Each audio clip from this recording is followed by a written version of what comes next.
نحمده ونصلي على رسوله الکریم. عزتمن مسلمانانو، یو ښځه او یو د خاوند واقعه ته بیانوم. ډېره زبردست ده. یو سړی ډېر مالدار او هغه ځان دپاره یو ښکلې ښایسته زنانه پیدا کړه او هغې سره یې نکاح وکړه. زنانه هم ډېره خوبصورته، ډېره حسینه او ډېره جمیله زنانه د انسان وکړه او ځان ته بیا په نکاح کړه، واده یې ورسره وکړه، ښکلې زندګي یې تېروله. یو ورځ یو ملنګ رالی او دروازه یې وټکله، یې کور والا او د الله په نوم مال سره کوي. دا سړی بازار ته تللی او د ځان له ښکلی مزېدار یو څیز راوړی چې هغه د ډېر زیات خوښ و او دې ښځې ته یې ویل چې دا ماله مزېدار ښکلی په مینه پوخ که چې دواړه په شریکه وکړو.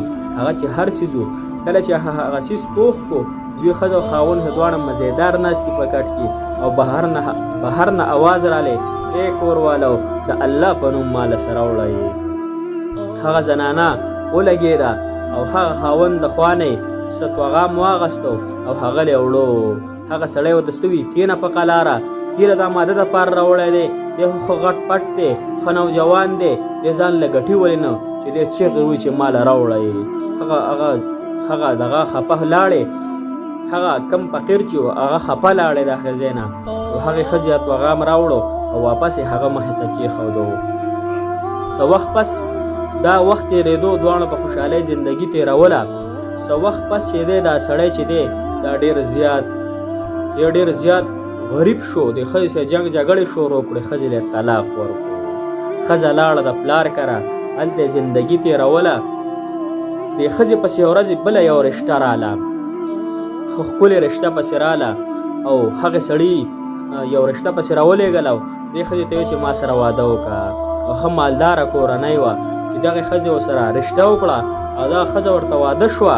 نو کله چې دغې سړي ځان له توغام یو ورځ راوړی، ښکلی خوراک یې ځان له راوړی، ناستې ښځه او خاوند مزېدار خوراک کوي. دا کې ناګهانه یو اواز رالی، ای خلکه د الله په نوم سره وړئ. دا ښځه چوته شوه او هغې خاوند د خوا نه یې خوراک واغست. هغې دغه ورته ووي سړي خاونې چې ښځې دا نور هم واله، دا هم ورسره یوسه. دا چې کله لاړه او هغې ملنګ نه ډوډۍ ورکوله، دې څه کته چې دا د دې خاوند دی.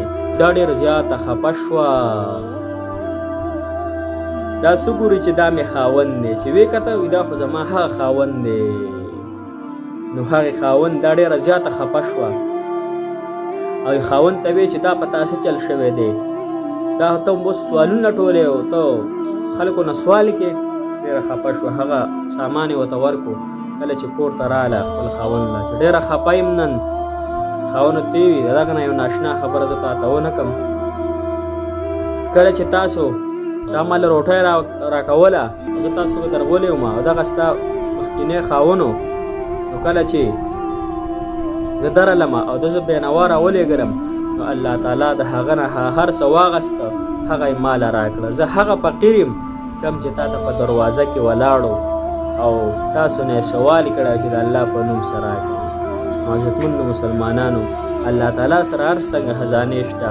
یو کس مالدار دی هغه غریب کولی هم شي، یو کس غریب دی هغه مالدارولی هم شي، یو کس بادشاه دی هغه ګدا جوړولی شي، یو کس ګدا دی هغه بادشاه جوړولی شي. زما د الله سره هر څنګه خزانې دي. شکر ایستل پکار دي. په هر وخت کې په هر ټایم کې د الله تعالی شکر ایستل پکار دي. نو موږ له پکار دي چې مسلمانانو غریبانانو سره هر قسمه تعاون کوو، د هغوی مدد کوو، د هغوی سره مرسته کوو، خاص کر یتیمانو سره، کونډو سره، بېوسو سره.